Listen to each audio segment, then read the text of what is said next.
Hello fighters, welcome back to the rapid revision session of biology by MGCI। तो बच्चों, हमने आपका zoology और बॉटनी का रिवीजन स्टार्ट करवा दिया है। आई होप आप लोग भी हमारी तरह उतनी ही मेहनत कर रहे होंगे।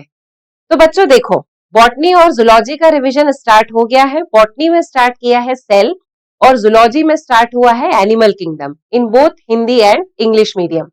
तो कल हमने इंग्लिश मीडियम वाली बैच में कंप्लीट कर लिया था कुछ छोटा सा एक पोर्शन, जिसमें हमने पढ़ा था बेसिस ऑफ क्लासिफिकेशन।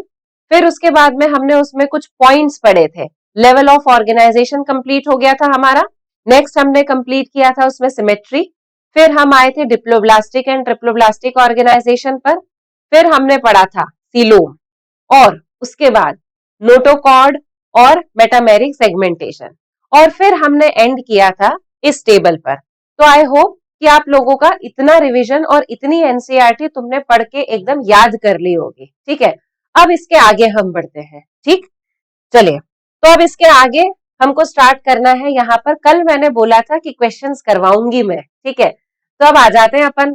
डर तो हमको इन्हीं से लगता है, असर्शन रीजन से। ठीक है, देखो असर्शन क्या कह रहा है इसमें, radial symmetry in animals helps in detecting food and danger. कल मैंने तुम लोगों को बताया था कि रेडियल सिमेट्री का सिग्निफिकेंस क्या है। रेडियल सिमेट्री का सिग्निफिकेंस है equating the sense organs in all the directions. Radial symmetry उन ऑर्गेनिजम्स में ज्यादा डेवलप होती है जिन ऑर्गेनिजम्स के सेंस ऑर्गन्स जो है वो डायरेक्शन होते हैं। ठीक है, तो रेडियल सिमेट्री एनिमल्स को हेल्प करती है detecting in food and danger. सही है ये। ठीक है, reason, it enables the animal to respond to stimuli from any direction। और यही तो इसका सिग्निफिकेंस था कि ये एनिमल्स को हेल्प करती है जिससे कि एनिमल्स सारी डायरेक्शंस में स्टिमुलस की तरफ में रिस्पॉन्ड कर सके। तो असर्शन भी सही है और उसका रीजन भी सही है। तो आंसर क्या बनेगा इसका, ए। आंसर ए मतलब assertion is correct, reason is also correct and these both are the correct explanation of each other। ठीक है, मतलब assertion का correct explanation क्या है जो हमको reason में दिया हुआ है। क्लियर है? चलिए, अब नेक्स्ट हम चलते हैं इस पर। नेक्स्ट क्या है इसमें question, radial symmetry is not found in adults of. Radial symmetry किसके अडल्ट्स में हमको नहीं मिलती है, तो ये हमने पढ़ा हुआ है। रेडियल सिमेट्री देखो, इकाइनोडर्मेटा में कल हमने पढ़ा था, इकाइनोडर्मेटा में एक स्टार मार्क था कि इकाइनोडर्मेटा के अडल्ट में रेडियल सिमेट्री होती है, पर इसके लार्वा में कौन सी सिमेट्री होती है, बायलेटरल सिमेट्री होती है। तो not found in adults of, इसके अडल्ट में तो मिल रही है हमको। ठीक है, टीनोफोरा के अडल्ट में भी मिलती है, सिलेंट्रेटा के अडल्ट में भी मिलती है, पर हेमीकॉर्डेटा में नहीं मिलती। हेमीकॉर्डेटा में कौन सी सिमेट्री होती है, हेमीकॉर्डेटा में होती है बाइलेटरल सिमेट्री। तो इसलिए इसका आंसर क्या हो जाएगा, इसका आंसर हो जाएगा सी, कि रेडियल सिमेट्री जो है वो हमको हेमीकॉर्डेटा के अडल्ट में नहीं मिलती है। ठीक है, चलिए अब आ जाते हैं क्वेश्चन नंबर 3 पर। Which organism is triploblastic and acoelomate. याद करो, ट्रिप्लोब्लास्टिसिटी कहां से स्टार्ट हो रही थी, प्लैटीहेल्मिन्थीज से स्टार्ट हो रही थी। और फर्स्ट एसिलोमेट भी हमने किसको बोला था, प्लैटीहेल्मिन्थीज को बोला था। तो which organisms are triploblastic and acoelomate. Triploblastic और एसिलोमेट कौन से वाले हो जाएंगे, प्लैटीहेल्मिन्थ हो जाएंगे, ट्रिप्लोब्लास्टिक एंड एसिलोमेट। ठीक है, फिर which organisms are triploblastic and pseudocoelomate. Triploblastic तो है पर साथ साथ में कैसे वो स्यूडोसिलोमेट है। तो स्यूडोसिलोमेट वाले कौन से हो जाएंगे, स्यूडोसिलोमेट वाले हो जाएंगे एसके हेल्मिन्थ। ठीक है, फिर which organisms are triploblastic, again they are triploblastic and coelomate. इसकी तो लंबी लिस्ट है अपने पास में, है ना। कौन कौन से ऑर्गेनिजम्स आएंगे इसमें, इसमें आ जाएंगे एनिलिडा से लेकर सारे कॉर्डेटा तक। तो फ्रॉम एनिलिडा टिल कॉर्डेटा सारे ऑर्गेनिजम्स कैसे हो जाएंगे, ट्रिप्लोब्लास्टिक एंड सीलोमेट। ठीक है, अब नेक्स्ट क्वेश्चन देखो, metameric segmentation is shown bye. Metameric segmentation किन ऑर्गेनिजम्स के द्वारा शो किया जाता है। 3 नाम पढ़े थे अपन ने इसमें, ये मैंने तुमको याद करवाया था AAC। क्या था इसमें? एनिलिडा में मेटामेरिक सेगमेंटेशन शो होगा, आर्थ्रोपोडा में मेटामेरिक सेगमेंटेशन शो होगा और कॉर्डेटा में मेटामेरिक सेगमेंटेशन शो होगा। और हमने बोला था the phenomenon of metameric segmentation is called as metamerism. Clear है? तो मेटामेरिक सेगमेंट्स कैसे सेगमेंट्स होते हैं? जो अंदर भी प्रेजेंट होते हैं, जो बाहर भी प्रेजेंट होते हैं, और वो शो करते हैं serial repetition of organs. Clear है? ठीक है, तो metameric segmentation is shown by Annelida, Arthropoda and Chordata. Then चलिए अब चलते हैं अपन नेक्स्ट वाली स्लाइड पर। यहां से हमको स्टार्ट करना है फाइलम पॉरीफेरा। ठीक है, चलिए तो फाइलम पॉरीफेरा हमको अब स्टार्ट करना है। यहां पर देखिए, members of this phylum are commonly known as sponges. देखो पॉरीफेरा में सबसे पहले तो याद कर लो why they are called as Porifera. They are pore bearing organisms. कैसे ऑर्गेनिजम्स है ये? पोर बियरिंग ऑर्गेनिजम्स है ये। पोर बियरिंग मतलब इनकी बॉडी के सरफेस के ऊपर छोटे छोटे से पोर्स प्रेजेंट होते हैं, that's why they are called as pore bearing organisms. ठीक, तो पॉरीफेरा में आने वाले जो मेंबर्स हैं, they have pores over their body surface. Members of these phylum are commonly known as sponges. इनमें आने वाले जो मेंबर्स हैं उनको स्पॉन्जेस बोला जाता है। ठीक है, याद कर लो ये। फिर these organisms are generally marine. कैसे होते हैं ये? जनरली मेराइन है। यहाँ एक्सक्लूसिवली मेराइन नहीं बोला है, जनरली का मतलब है कि most of the animals are marine. हो सकता है कि कुछ ऑर्गेनिजम्स ऐसे आ रहे हो जो मेराइन नहीं है, जो फ्रेश वाटर है। ठीक है, देखते हैं अभी हम इसको। तो जनरली मेराइन होते हैं, ये एसिमेट्रिक होते हैं, ये भी हमने कल देख लिया था। ठीक है, and these are primitive multicellular animals and have cellular level of organisation. ये भी हमको मालूम है, एनिमल किंगडम में आने वाले ऑर्गेनिजम्स मल्टीसेल्युलर होते हैं, स्पॉन्जेस में सेल्युलर लेवल ऑफ ऑर्गेनाइजेशन जो है वो प्रेजेंट होता है। तो ये 4 चीजें तो अपने को याद हो गई। मेराइन होते हैं, एसिमेट्रिक होते हैं, मल्टीसेल्युलर है, सेल्युलर लेवल ऑफ ऑर्गेनाइजेशन इनमें प्रेजेंट है। क्लियर है? इतना हमको याद हो गया। और जो हमने बेसिस ऑफ क्लासिफिकेशन में पढ़ा था कि ऑर्गेनिजम्स डिप्लोब्लास्टिक है कि ट्रिप्लोब्लास्टिक है, तो इस ऑर्गेनिज्म के पास में कोई जर्म लेयर नहीं प्रेजेंट है। क्लियर है? सिलोमेट है कि एसिलोमेट है? जर्म लेयर है ही नहीं, तो सिलोमेट और एसिलोमेट वाली इसमें बात ही नहीं हम करते। क्लियर है? ठीक है, अब इनका यूनिक फीचर क्या है? इनका यूनिक फीचर है कि इनके पास में एक वाटर ट्रांसपोर्ट या फिर कैनाल सिस्टम प्रेजेंट होता है, which is called as water canal system.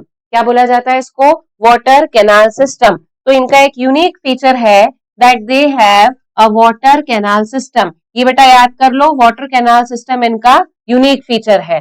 Water enters through minute pore ostia into the body wall into the central cavity. Water जो है वो माइन्यूट पोर्स के थ्रू अंदर एंटर होता है, सेंट्रल कैविटी में आएगा, उस सेंट्रल कैविटी को बोला जाता है स्पॉन्जोसील, और फिर वाटर जो है वो ऑस्क्यूलम से बाहर चला जाएगा। तो इसका सीक्वेंस कैसा बनेगा? यहाँ पर हम बोलेंगे कि आउटसाइड यानी कि बाहर से वाटर ऑस्टिया में एंटर होगा, ऑस्टिया से वो चला जाएगा कहाँ? स्पॉन्जोसील में, स्पॉन्जोसील के थ्रू होते हुए वाटर चला जाएगा ऑस्क्यूलम, और ऑस्क्यूलम से आ जाएगा वापस से बाहर। तो such type of canal system is called as the water canal system. Ostia जो है इनको बोला जाता है इनहेलेंट पोर्स। देखो डायग्राम अगर अपन देखते हैं इस ऑर्गेनिज्म का, तो कुछ इस टाइप का डायग्राम हम इसका ड्रॉ कर सकते हैं। ठीक है, इसके ऊपर ऐसे छोटे छोटे से पोर्स प्रेजेंट होते हैं। देखो ये हमने बना लिए, इस पे ऐसे छोटे छोटे से पोर्स।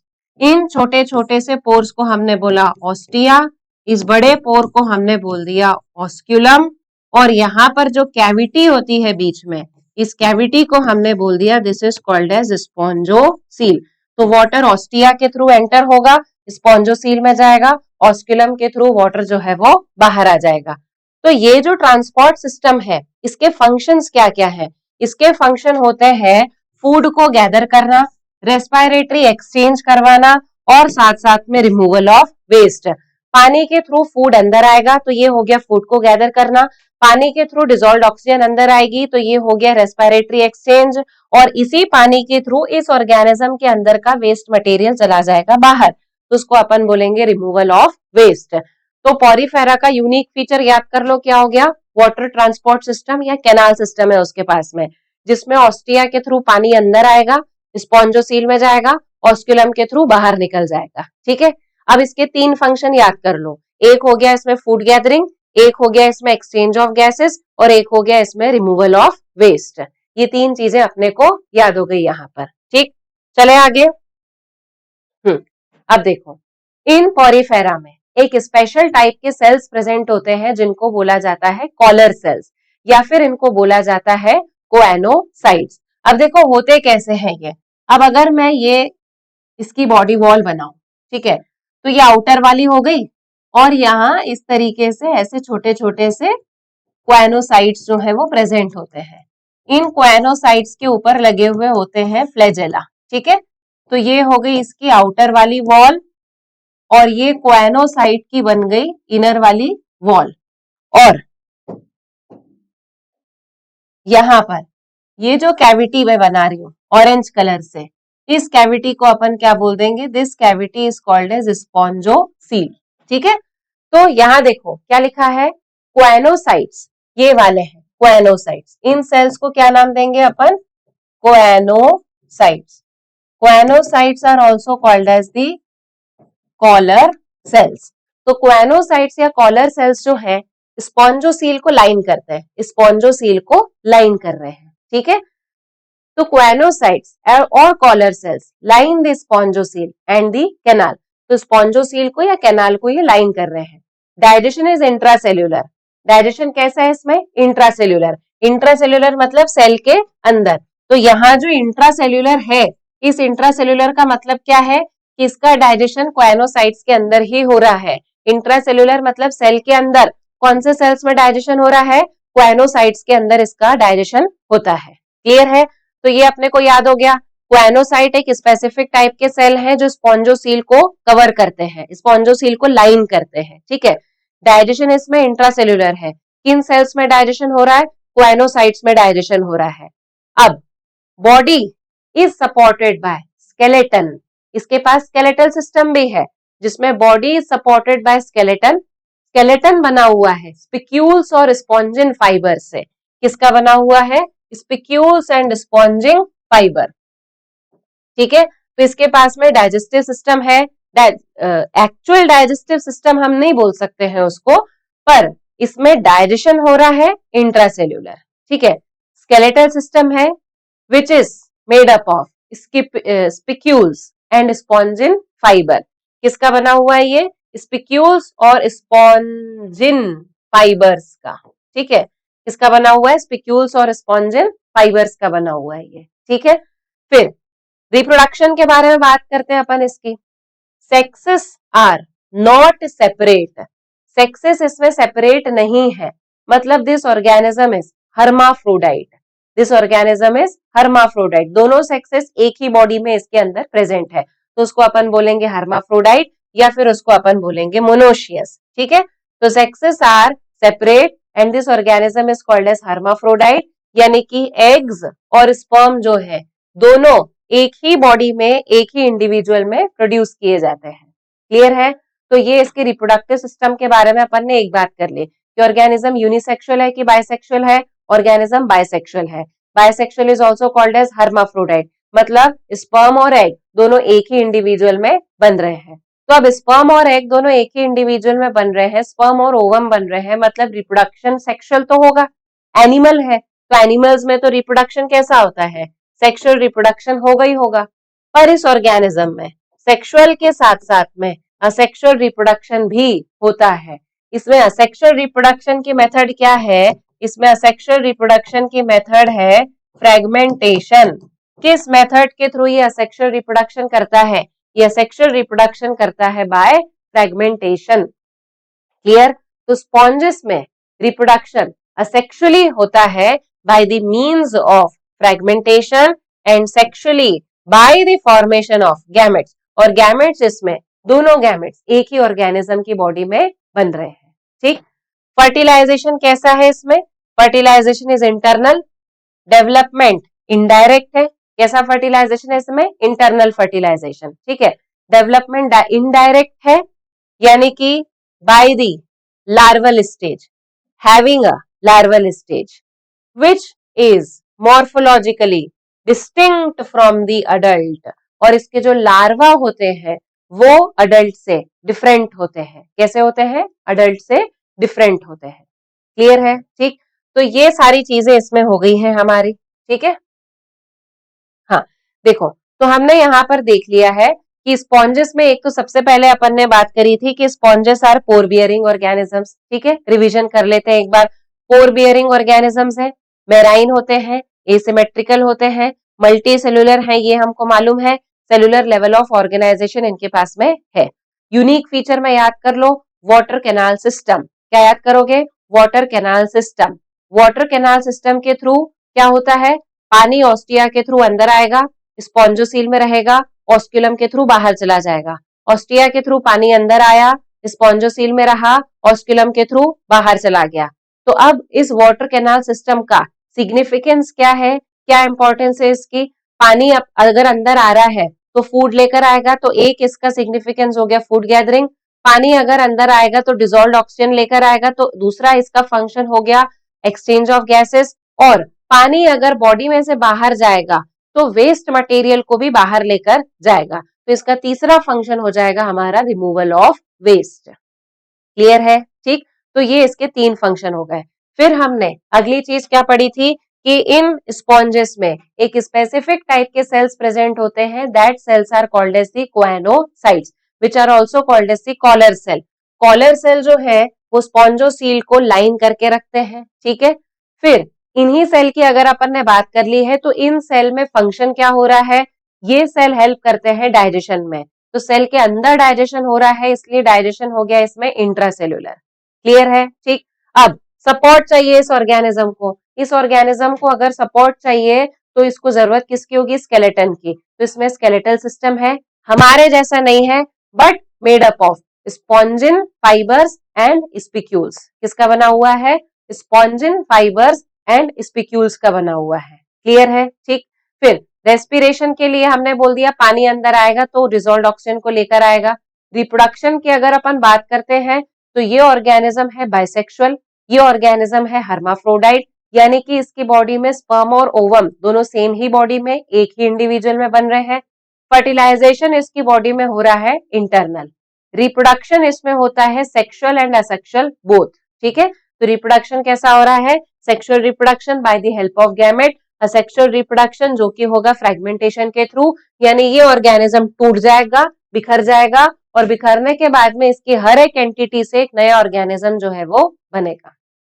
क्लियर है? ठीक, फर्टिलाइजेशन इंटरनल हो जाएगा, डेवलपमेंट इसका इनडायरेक्ट होगा जो लार्वा के थ्रू होगा, और लार्वा जो है वो अडल्ट से अलग दिखाई देते हैं। लार्वा अडल्ट से अलग दिखाई देते हैं। क्लियर है? ठीक, अब याद कर लो इसके एग्जाम्पल। 3 एग्जाम्पल है। देखो, ये फर्स्ट वाला जो गमले के जैसा दिखाई दे रहा है इसको बोला जाता है साइकॉन। क्या बोला जाता है इसको? साइकॉन। ठीक है, फिर उसके बाद में ये ऐसा यू शेप का दिखाई दे रहा है, तो इस यू शेप के स्ट्रक्चर को बोलते हैं यू स्पॉन्जिया। क्या बोला जाता है इसको? You Spongia. और ये वाला जो एक बचा इसका नाम है स्पॉन्जिला। क्या बोला जाता है इसको? स्पॉन्जिला। क्लियर है? ठीक है, तो एक हो जाएगा इसमें साइकॉन, दूसरा हो जाएगा इसमें यूस्पॉन्जिया, और तीसरा हो जाएगा इसमें स्पॉन्जिला। हाँ बेटा देखो, अब अपन ने इसमें स्टार्टिंग में एक बात करी थी कि दीज आर जनरली मेराइन। कैसे होते हैं ये? जनरली मेराइन होते हैं, पर कुछ ऑर्गेनिजम्स होते हैं इसमें जो फ्रेश वाटर भी होते हैं। ठीक है, तो फ्रेश वाटर वाले कौन से हो जाते हैं? स्पॉन्जिला जो है ये कैसा होता है? This is fresh water. Spongilla कैसा है? ये फ्रेश वाटर है। ठीक है, यूस्पॉन्जिया जो है, this Euspongia is also called as bath sponge. Euspongia का एक नाम और है, क्या बोला जाता है इसको? Bath sponge. ठीक है, साइकॉन जो है this is also called as स्काइफा।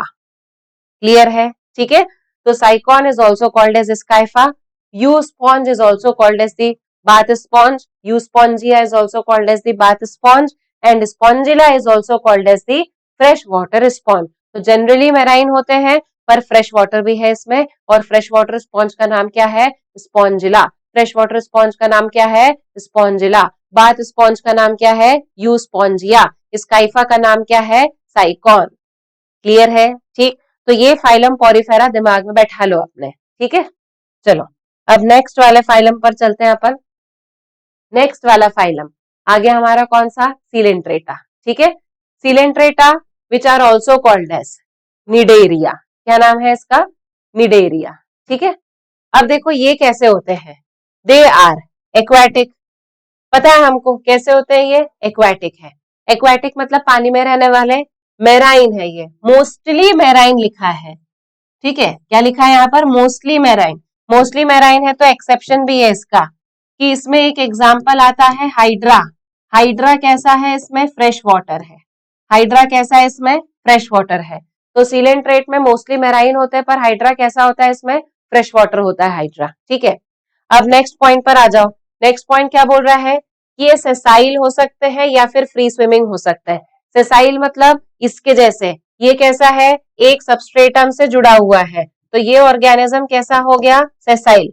ये ऑर्गेनिज्म कैसा है? फ्री स्विमिंग, ये आसानी से तैर सकता है, तो ये फ्री स्विमिंग का एग्जाम्पल हो गया और ये सेसाइल का एग्जाम्पल हो गया। फ्री स्विमिंग का एग्जाम्पल क्या दिखा रहा है इसमें? ऑरेलिया। सेसाइल का एग्जाम्पल क्या दिखा रहा है इसमें? Sea anemone, also called as Adamsia. Clear है? याद हो गया? ये सेसाइल भी हो सकते हैं, फ्री लिविंग भी हो सकते हैं, फ्री स्विमिंग भी हो सकते हैं। सेसाइल ये हो गया, सी एनीमोन। सेसाइल का एक एग्जाम्पल और याद कर लो, हाइड्रा, ठीक है। ऑरेलिया किसका एग्जाम्पल हो गया? फ्री स्विमिंग का। क्लियर है?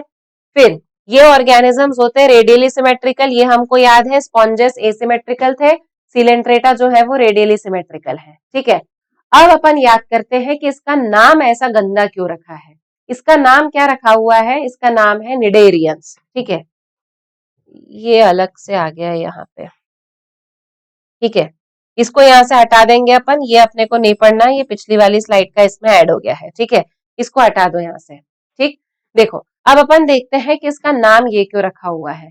The name Cnidaria is derived from cnidoblast और नीडोसाइट। नेम निडेरिया रखा गया है इसका नीडोब्लास्ट या नीडोसाइट पर।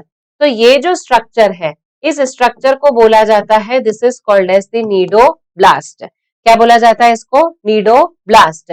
या फिर इसको अपन क्या बोलते हैं? This is called as the cnidocyte. Direct question आ सकता है कि ये किस चीज का स्ट्रक्चर है? ये नीडोब्लास्ट का स्ट्रक्चर है। तो इसका नाम निडेरियंस क्यों रखा गया है? इसका नाम निडेरियंस इसलिए रखा गया है क्योंकि इनके पास में प्रेजेंट होते हैं नीडोब्लास्ट या फिर जिनको बोला जाता है नीडोसाइट, जिनके पास विच कंटेन स्टिंगिंग कैप्सूल, डंक मारने वाले कैप्सूल होते हैं, या फिर उन स्टिंगिंग कैप्सूल को क्या बोला जाता है? Nematocyst, present on the tentacles over the body. तो ये कहाँ प्रेजेंट होते हैं? टेंटेकल्स पर प्रेजेंट होते हैं ये, ठीक है। तो these are called as cnidoblast और नीडोसाइट्स। क्लियर है? तो why they are called as cnidarians? Because they contain cnidoblast और दे कंटेन नीडोसाइट्स और which contain stinging capsules called as nematocyst। तो इनके पास में स्टिंगिंग कैप्सूल होते हैं जिसको बोला जाता है निमेटोसिस्ट। अब इस नीडोब्लास्ट के 3 फंक्शन याद कर लो। इसके 3 फंक्शन क्या है? इसके 3 फंक्शन है एंकरेज, इसका दूसरा फंक्शन है डिफेंस, ठीक है। एक फंक्शन अपन ने क्या बोल दिया? एंकरेज। दूसरा फंक्शन अपन ने क्या बोल दिया? डिफेंस। तीसरा फंक्शन इसका क्या हो जाएगा? कैप्चर दी प्रे, ठीक है। ये हो गए इसके 3 function, anchorage, defence and capture the prey. किसी सरफेस से चिपकना, अपने आप को बचाना और किसी शिकार को पकड़ना, ठीक है। तो ये इसके 3 फंक्शन हो गए।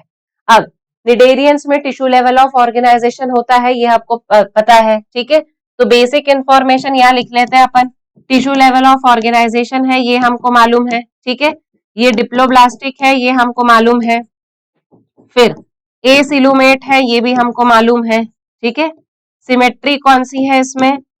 रेडियल सिमेट्री है, ये भी हमको मालूम है। तो इतनी इंफॉर्मेशन हमको इसके बारे में ऑलरेडी है। क्लियर है? ठीक। अब जैसे हमने पॉरीफेरा में पढ़ा था कि उसके पास में एक कैविटी जैसा स्ट्रक्चर था कॉल्ड एज स्पॉन्जोसील, वैसे ही इसके पास में भी एक सेंट्रल गैस्ट्रोवेस्कुलर कैविटी है जिसमें एक सिंगल ओपनिंग प्रेजेंट होती है, माउथ ऑन दी हाइपोस्टोम। तो अगर हम इसका स्ट्रक्चर बनाते हैं हाइड्रा का, तो हाइड्रा का स्ट्रक्चर अगर अपन कुछ इस तरीके से बनाएंगे, ये मैंने बना दिए इसके टेंटेकल्स, ठीक है। तो इसमें यहाँ पर एक कैविटी इस तरीके से प्रेजेंट होती है, ठीक है। तो ये हमने बना दी इसकी एक कैविटी। इसकी कैविटी को अपन क्या नाम दे रहे हैं? This cavity is called as the gastrocoel. क्या नाम दे रहे हैं अपन इसको? गैस्ट्रोसील या गैस्ट्रोवेस्कुलर कैविटी। या तो गैस्ट्रोसील बोल दो या फिर गैस्ट्रोवेस्कुलर कैविटी बोल दो, ठीक है। ये अपन ने बोल दिया। तो इसमें कैविटी है गैस्ट्रोवेस्कुलर कैविटी। इस गैस्ट्रोवेस्कुलर कैविटी की एक सिंगल ओपनिंग है, उस ओपनिंग को अपन बोलते हैं माउथ। तो ये अपन ने बना दी एक single opening called as the mouth. और माउथ जो है वो कहाँ प्रेजेंट है? On the hypostome. तो ये हाइपोस्टोम है और ये अपन ने बना दिया माउथ। क्लियर है? तो इस गैस्ट्रोवेस्कुलर कैविटी की एक ओपनिंग है called as mouth which is present on the hypostome. Clear है? ठीक। तो इसका मतलब ये है कि इस ऑर्गेनिज्म का डाइजेस्टिव सिस्टम कंप्लीट हुआ कि इनकम्प्लीट हुआ? ऑब्वियसली इनकम्प्लीट डाइजेस्टिव सिस्टम है, क्योंकि कल हमने देखा था जिस डाइजेस्टिव सिस्टम में एक ही सिंगल ओपनिंग हो which serves as both mouth and anus, such type of digestive system is called as incomplete digestive system। तो इस ऑर्गेनिज्म के पास में डाइजेस्टिव सिस्टम कैसा होगा? Digestive system will be incomplete digestive system. कैसा डाइजेस्टिव सिस्टम होगा? Incomplete digestive system, ठीक है। तो इसके पास में एक कैविटी है जिसको अपन ने बोला गैस्ट्रोवेस्कुलर कैविटी। गैस्ट्रोवेस्कुलर कैविटी की एक ओपनिंग है जिसको अपन बोलते हैं माउथ। माउथ से खाना अंदर आएगा और इसी माउथ से या इसी ओपनिंग से अनडाइजेस्टेड वेस्ट मटेरियल जो है वो बाहर चला जाएगा। क्लियर है? ठीक। अब डाइजेशन कैसा होगा इसकी बात कर लेते हैं। हमने पॉरीफेरा में पढ़ा था डाइजेशन वाज इंट्रासेल्यूलर, ठीक है। यहाँ पर अपन बोलेंगे डाइजेशन एक्स्ट्रा सेल्यूलर भी है और इंट्रासेल्यूलर भी है, मतलब सेल के अंदर भी हो रहा है और सेल के बाहर भी हो रहा है। तो digestion is both extra cellular and intracellular. Digestion कैसा हो रहा है? Both extra cellular and intracellular. Intracellular मतलब किसी सेल के अंदर और एक्स्ट्रा सेल्यूलर मतलब इस कैविटी के अंदर, ठीक है। तो डाइजेशन इंट्रासेल्यूलर भी हो रहा है और एक्स्ट्रा सेल्यूलर भी हो रहा है, यानी कि inside the cell and inside the cavity, दोनों जगह पर डाइजेशन इसमें होगा। क्लियर है? ठीक। अब इसमें एक पॉइंट और आएगा यहाँ पर कि हाँ, इसका जो स्केलेटन है, skeleton is made up of calcium carbonate. कुछ सीलेंट्रेट्स में जैसे जो कोरल्स होते हैं, उन कोरल्स में स्केलेटन जो है वो प्रेजेंट होता है और इन कोरल्स का जो स्केलेटन है that is made up of calcium carbonate, ठीक है। ये लिख लो, यहाँ पर साइड में मैं लिख देती हूँ। स्केलेटल सिस्टम भी है और skeletal system of corals is made up of calcium carbonate. कुछ सीलेंट्रेट में स्केलेटल सिस्टम होता है और उन सीलेंट्रेट्स का नाम है कोरल्स, और कोरल्स में जो स्केलेटल सिस्टम है that is made up of calcium carbonate, ठीक है। अब नेक्स्ट पॉइंट पर आ जाते हैं। निडेरियंस एग्जिबिट, ये सबसे इंपॉर्टेंट पॉइंट है इसका। निडेरियंस में दो टाइप के बेसिक बॉडी फॉर्म्स प्रेजेंट होते हैं called as polyp and medusa. तो निडेरियंस में दो बॉडी फॉर्म होते हैं, या मैंने लिख दिया निडेरियंस में कितने बॉडी फॉर्म है? दो बॉडी फॉर्म एग्जिबिट होते हैं इसमें, और ये दो बॉडी फॉर्म कौन से हैं? The first body form is polyp and the second body form is medusa. ये दो बॉडी फॉर्म अपन ने यहाँ पर बता दिए। फॉर्मर इज सेसाइल, मतलब पॉलिप जो है, ये पॉलिप कैसा है? इसमें पॉलिप है इसमें सेसाइल, तो यहाँ लिख दिया मैंने सेसाइल। और कैसा है? ये सिलेंड्रिकल है। तो polyp is sessile and cylindrical and forms like hydra, एडेम्सिया etcetera. तो ये सिलेंड्रिकल फॉर्म है और कहाँ, किन ऑर्गेनिज्म से प्रेजेंट होता है? ये हमको मिलता है हाइड्रा में, ये हमको मिलता है एडेम्सिया में। क्लियर है? ठीक है। तो निडेरियंस में दो बॉडी फॉर्म होते हैं, पॉलिप और मेड्यूसा। पॉलिप कैसा है? सेसाइल है। और कैसा है? सिलेंड्रिकल है। किसमें मिलता है? हाइड्रा और एडेम्सिया, ये दोनों एग्जिबिट करते हैं पॉलिप फॉर्म। जबकि लैटर, लैटर मतलब कि मेड्यूसा, मेड्यूसा का शेप कैसा है? मेड्यूसा, यहाँ पर अगर सेसाइल बोला है तो मेड्यूसा को क्या बोल दो यहाँ पर कि मेड्यूसा कैसा है, फ्री स्विमिंग है, ठीक है। यहाँ पर अगर अपन ने सिलेंड्रिकल बोला है तो सिलेंड्रिकल का अपन यहाँ शेप क्या लिख लेंगे, अम्ब्रेला शेप है, ठीक है। सेसाइल वाले forms exhibit by Hydra and Adamsia, तो फ्री लिविंग वाले फॉर्म जो है this is exhibited by Aurelia. Aurelia is also called as jelly fish. किसके द्वारा एग्जिबिट किया जाता है ये, ओरेलिया के द्वारा।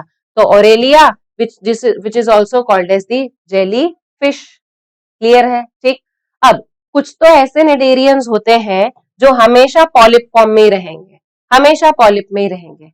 कुछ ऐसे होते हैं जो हमेशा मेड्यूसा के फॉर्म में ही रहेंगे। ठीक है, एक बार पॉलिप बन गए पॉलिप ही रहेंगे, एक बार मेड्यूसा बन गए मेड्यूसा ही रहेंगे।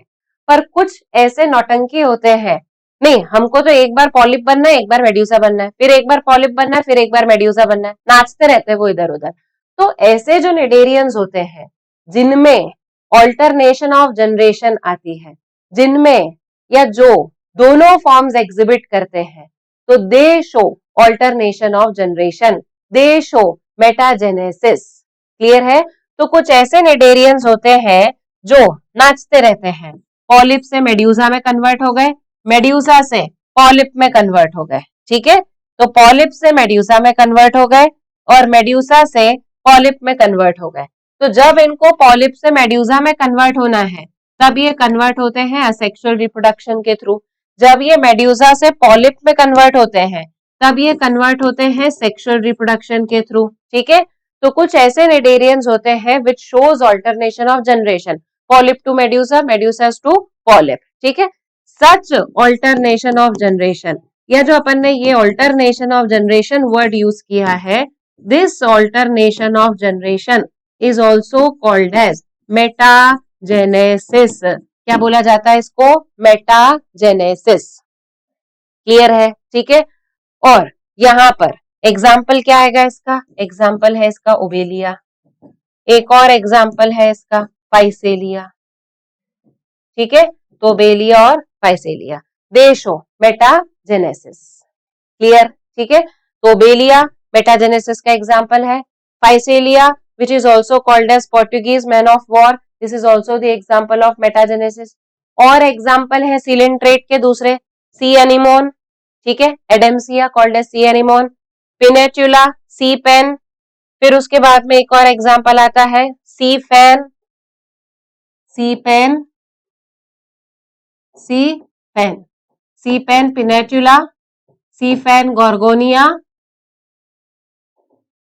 और Meandrina called as brain coral, ठीक है। तो ये हो गए इसके सारे एग्जाम्पल्स। क्लियर। तो हमने यहाँ पर कंप्लीट कर लिया है अभी, फाइलम पॉरीफेरा कंप्लीट हो गया, फाइलम सिलेंट्रेटा कंप्लीट हो गया।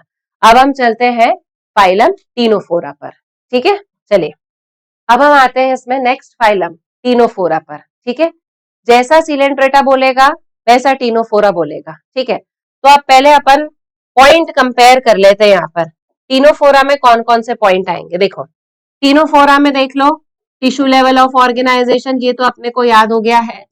नेक्स्ट हमने बोल दिया टीनोफोरा कैसे है, डिप्लोब्लास्टिक है, ये भी अपन ने पढ़ लिया। नेक्स्ट टीनोफोरा कैसे है, रेडियली सिमेट्रिकल है, ठीक है। फिर अगर सिलोम की बात करेंगे तो इसको अपन बोल देंगे कि ये एसिलोमेट होते हैं। क्लियर है, ठीक। तो इतनी इंफॉर्मेशन अपने पास में इनकी है। अब देखो ctenophores commonly known as sea walnut, या फिर इनको बोला जाता है कॉम जेलीज, ठीक है। सी वॉलनट भी बोल सकते हैं, सी गूसबेरीज भी बोलते हैं जो मैंने तुमको क्लास में सिखाया था, और कॉम्ब जेलीज। कॉम्ब जेलीज क्यों बोला जाता है इनको वो अभी अपन देखेंगे, ठीक है। One thing more, these are exclusively marine.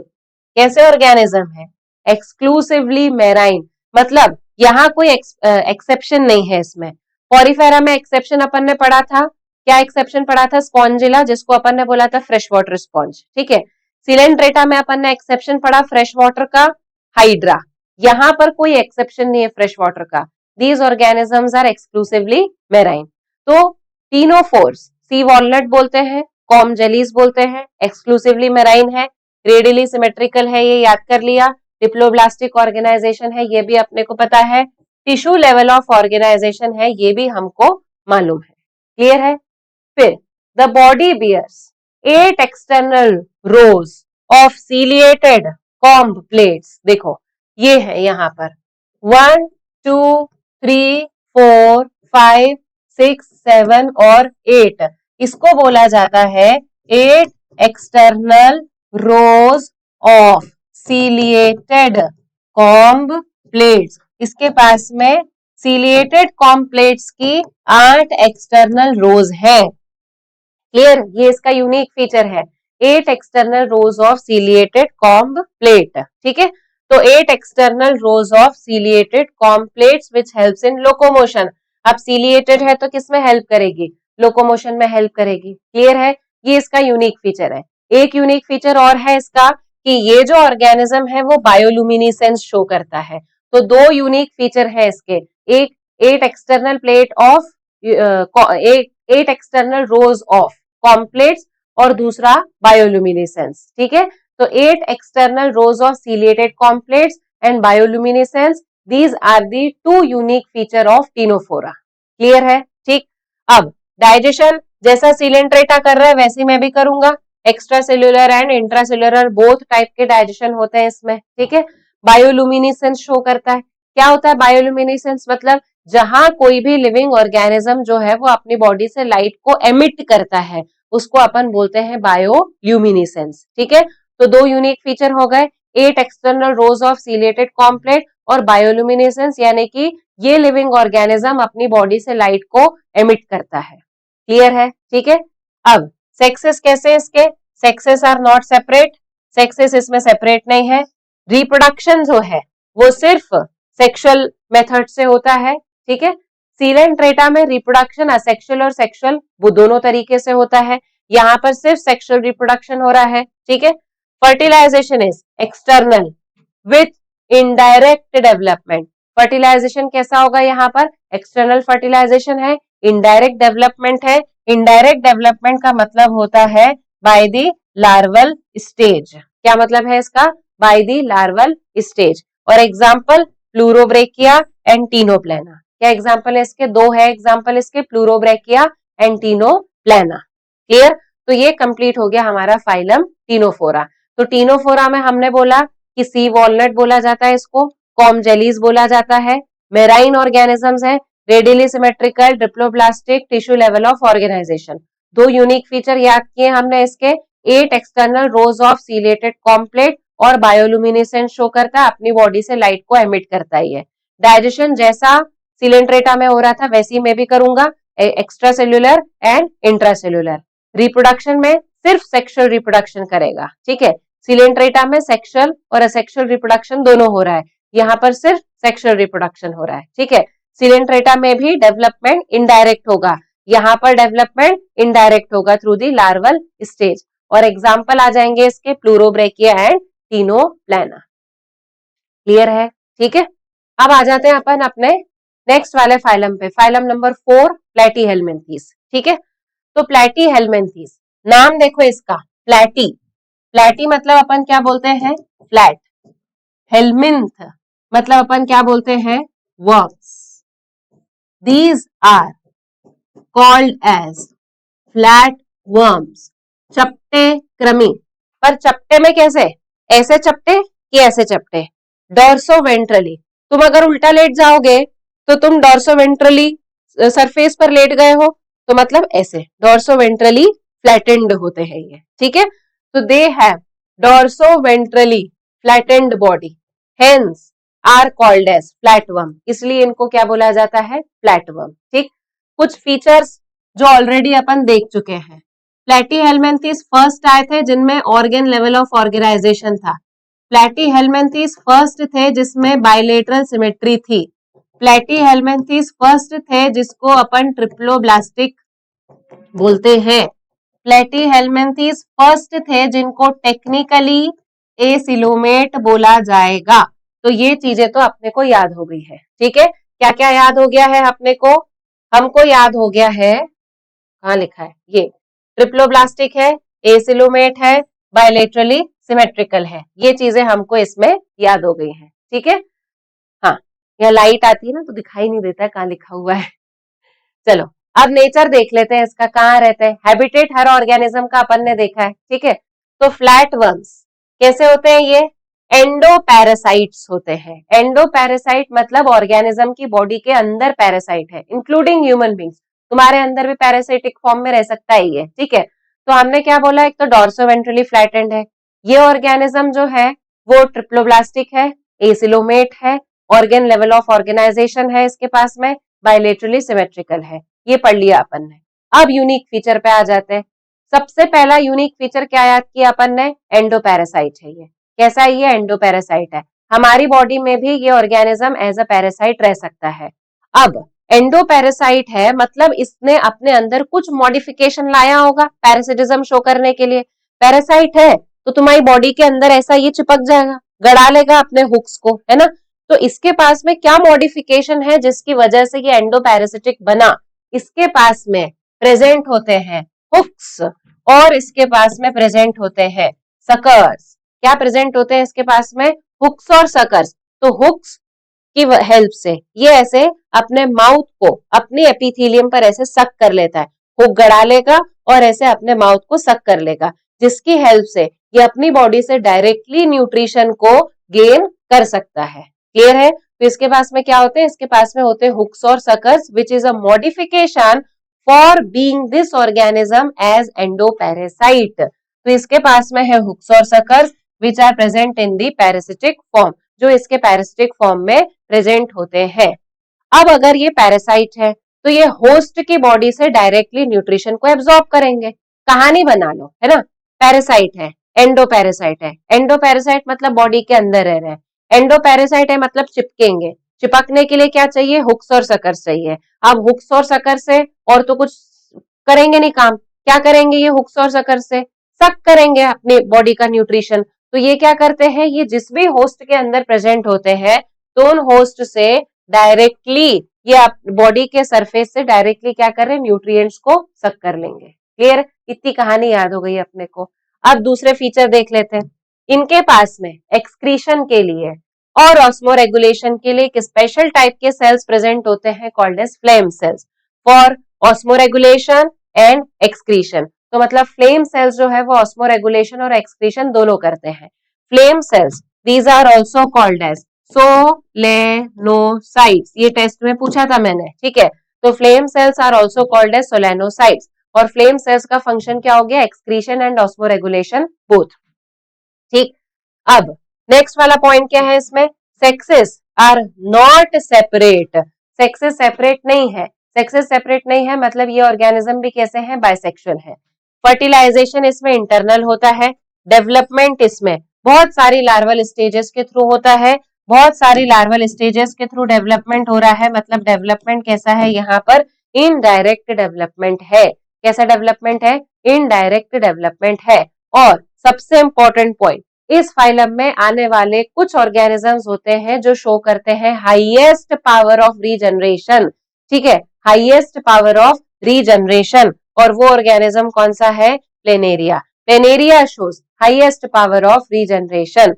अब कैसे बताया हमने, it shows highest power of regeneration, ये मैंने जगह देख के, जगह ही नहीं मेरे पास में, बना लिया प्लेनेरिया।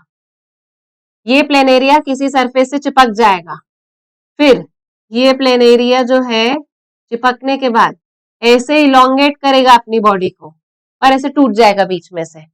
तो इसका अपर हाफ जो है वो लोअर हाफ को डेवलप कर लेगा और लोअर हाफ जो है वो अपर हाफ को डेवलप कर लेगा। क्लियर है। तो such property is called as regeneration power. Clear है, ठीक है। चलो और इसके एग्जांपल्स में आते हैं। टेनिया सोलियम, टेपवर्म बोला जाता है किसी को, इसको टेप के जैसा होता है ये, ठीक है। और फेशियोला, लिवर फ्लूइड, डायग्राम है इसका। ये एग्जांपल हो गया किसका, टेपवर्म का। किसका एग्जांपल है ये, टेपवर्म। टेप जैसा दिख रहा है ना ये, ऐसे ऐसे ऐसे ऐसे इसमें ये बना हुआ है, this is called as the tapeworm. और ये एग्जांपल है, ये किसका एग्जांपल है, liver fluke. Liver fluke this is also called as Fasciola hepatica, क्या बोला जाता है इसको? Fasciola hepatica. और अगर इसका नाम लिवर फ्लूइक है, this is endoparasitic in liver. ये किस ऑर्गन में पैरासाइट बन के रहता है? ये लिवर में पैरासाइट बन के रहता है। क्लियर है? ठीक। That's why this organism is called as liver fluke, also called as Fasciola hepatica. Clear है? ठीक। चलो भाई एक बार और रिवाइज कर ले अपन इसको, प्लेटीहेल्मिन्थीज को। क्या क्या याद कर लिया अपन ने? प्लेटी मतलब होता है चपटा, हेलमिंथ मतलब होता है वर्म, यानी कि ऑर्गेनिज्म होते हैं चपटे। ठीक है? कैसे चपटे? डोर्सोवेंट्रली फ्लैटेंड है ये। ठीक है? ऑर्गन लेवल ऑफ ऑर्गेनाइजेशन है, बायलेटरली सिमेट्रिकल है, ट्रिप्लोब्लास्टिक है, एसिलोमेट है। ये याद कर लिया अपन ने। यूनिक फीचर में क्या याद रखोगे? एंडोपैरासिटिक है। एंडोपैरासाइट मतलब ऑर्गेनिज्म की बॉडी के अंदर रहकर उसमें से सारे न्यूट्रिशन को गेन कर लेते हैं ये। तो अगर पैरासाइट इसको बनना है तो इसका जो माउथ पार्ट है उसमें कुछ मॉडिफिकेशन आया होगा, तो इसके माउथ में प्रेजेंट होते हैं हुक्स और सकर्स, जिससे ये गड़ जाता है अपने बॉडी में, अपने इंटेस्टाइन में, ये जिस ऑर्गन में एज ए पैरासाइट रह रहा है वहां पर। तो जब ये सक करेगा तब ये होस्ट की बॉडी में से डायरेक्टली न्यूट्रिशन को एब्जॉर्ब कर लेगा। क्लियर है? ठीक है। फिर नेक्स्ट हमने बोला इन ऑर्गेनिजम्स के पास में प्रेजेंट होता है एक specific organ for the excretion called as the flame cell. तो फ्लेम सेल्स का फंक्शन होता है osmoregulation and excretion both. फिर आते हैं इसके रिप्रोडक्टिव सिस्टम पर। तो रिप्रोडक्टिव सिस्टम में हमने बोला सेक्सेस सेपरेट नहीं है, ऑर्गेनिज्म इज बाइसेक्सुअल। फिर इसमें सेक्सुअल रिप्रोडक्शन होगा क्योंकि ये एनिमल है। फर्टिलाइजेशन इंटरनल होगा। डेवलपमेंट इसमें बहुत सारी लार्वल स्टेजेस के थ्रू होता है, दैट इज इनडायरेक्ट डेवलपमेंट है। एक स्पेसिफिक फीचर एक ऑर्गेनिज्म के साथ में रेलेवेंट है इसमें कि Planaria high regeneration power show करता है। ठीक है? और दो एग्जांपल्स हैं इसके, tapeworm and Fasciola, Taenia and Fasciola. Clear है? ठीक है। चलो अब नेक्स्ट वाला फाइलम देखें। अब आ जाते हैं अपन नेक्स्ट वाले फाइलम पर, दैट इज एस्केहेलमिन्थीज। ठीक है? किस पर आ गए अपन? एस्केहेलमिन्थीज। एस्केहेलमिन्थीज these are called as round worm.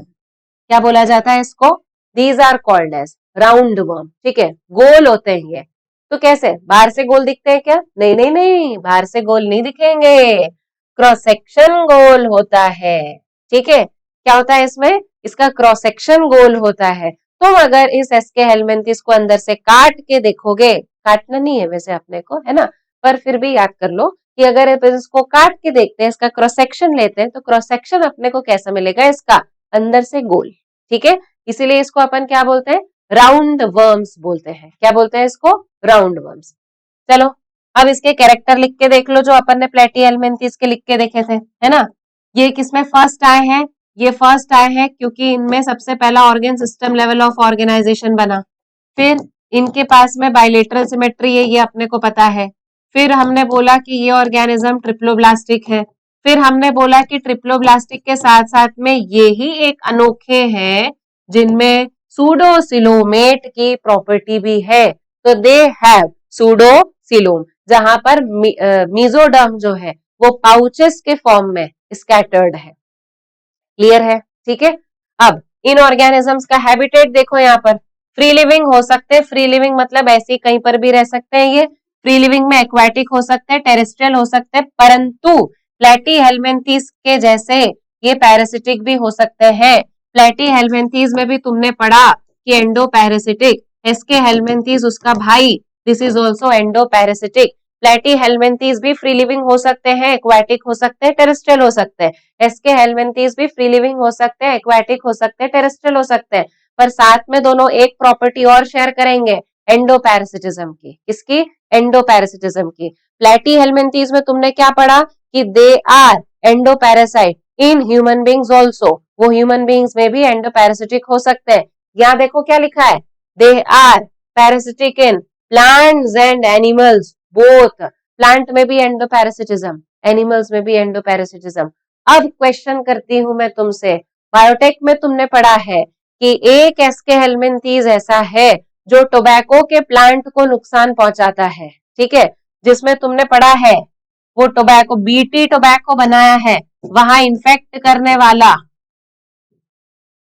जो ऑर्गेनिज्म है, मेलोडिगाइनी इनकॉग्निशिया, याद आ गया, पढ़ाई है अपन ने, ठीक है, पढ़ाई है बॉटनी में, बायोटेक में, मेलोडिगाइनी इनकॉग्निशिया, ठीक है, ये एक एस्के हेलमिंथीज है which is endoparasite in plant, और कौन से प्लांट में एंडोपैरासिटिक है ये, टोबैको के प्लांट में, तंबाकू के पौधे में एंडोपैरासिटिक है, क्लियर है, ठीक, एनिमल में तो है ही सही, प्लांट का अपने को स्पेसिफिक दिया है तो याद कर लो, मेलोडिगाइनी इनकॉग्निशिया में, Meloidogyne incognita is Aschelminthes which is endoparasitic in the tobacco plant, clear है, ठीक, चलो नेक्स्ट बढ़ते हैं आगे अपन, राउंड वर्म्स में organ system level of organisation है, ये अपने को पता है, ठीक है, दे आर बायलेटरली सिमेट्रिकल है, ट्रिप्लोब्लास्टिक है, सुडोसिलोमेट ऑर्गेनिज्म से, ये भी अपने को पता है,